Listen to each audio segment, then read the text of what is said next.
ব্রণ নিয়ে না অনেকেই খুব চিন্তায় পড়ে, স্পেশালি যারা খুব ইয়ং বা অ্যাডোলেসেন্ট যাদের পিরিয়ড তাদের। তো ব্রণ ব্যাপারটা কি? ব্রণ আমরা মেডিকেল টার্মে কি বলি জানেন? Acne vulgaris. এই ভালগারিস কথাটা আসছে কেন? ভালগারিস মানে এটা খুব কমন। এটাতে কি হয়, আমাদের যে হেয়ার ফলিকুল আছে সেটা ক্লগড হয়ে যায় সিবাম বা ব্যাকটেরিয়া বা স্কিনের টুকরো থেকে। যেই সেটা ক্লগড হয়, জায়গায় মুখে বা বিভিন্ন জায়গায় পিম্পল হয়, যেটাকে আমরা ব্রণ বলি। অনেক সময় সেটা খুঁটে দিই, সেটা কিন্তু দাগ হয়ে যায়।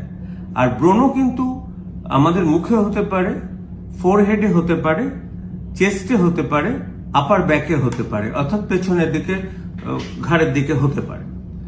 কিন্তু আমি এত ব্রণ নিয়ে চিন্তিত নই। ব্রণর মেইন ট্রিটমেন্ট হচ্ছে যাতে গ্রিজ না লাগে, আর দরকার হলে স্কিন স্পেশালিস্টকে দেখিয়ে ওষুধ খাওয়া, কিছু অ্যান্টিবায়োটিক, টেট্রাসাইক্লিন অনেক সময় লাগে।